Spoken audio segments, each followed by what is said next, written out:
Bonjour, alors je suis Frédéric Sounac et je voudrais vous présenter donc ce petit roman, Histoire navrante de la mission Moukmark, qui est publié aux éditions Anacarsis. Alors, il s'agit d'une fable coloniale, puisque l'histoire en fait est très très simple, hein. C'est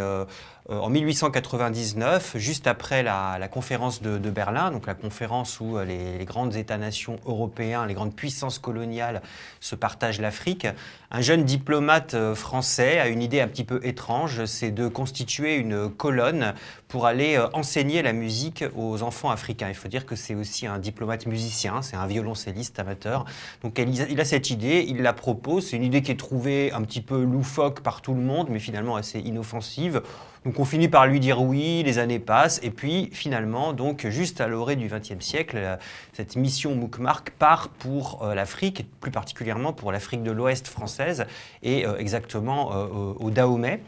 Et donc ce jeune homme, qui lui n'est pas un militaire, il a évidemment besoin d'une colonne militaire, et donc cette colonne est encadrée par un militaire de carrière, musicien lui aussi, dont il a besoin pour faire marcher la machine, qui s'appelle donc Moukmark, hein, Isidore Moukmark, et c'est à partir de là que l'histoire va dériver, car autant le jeune homme de départ qui s'appelle Firmin est assez inoffensif, il a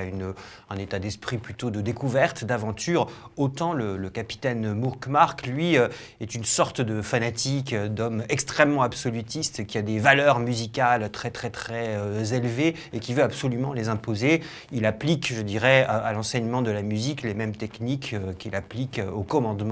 militaire. Et donc après de très longues péripéties que je ne peux pas raconter ici à travers tout le pays, on remonte donc de la côte jusqu'au nord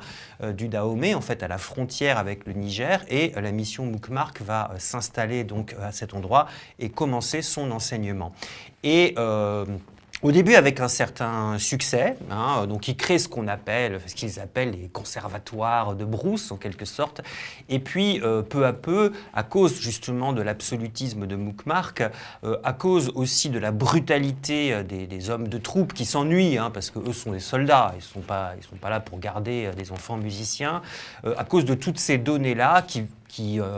symbolise, je dirais, aussi la nature violente, pulsionnelle, impérialiste, d'une certaine manière, de toute l'entreprise coloniale, eh ben, l'affaire va tourner de plus en plus mal. Des exactions vont être commises. Alors, il faut dire que, même si c'est complètement un roman, hein, j'ai inventé l'histoire, je me suis quand même inspiré de loin d'un épisode historique, hein, qui est l'épisode à la fois célèbre et infâme de la colonne Voulet-Chanoine, Voulet et Chanoine étant deux officiers français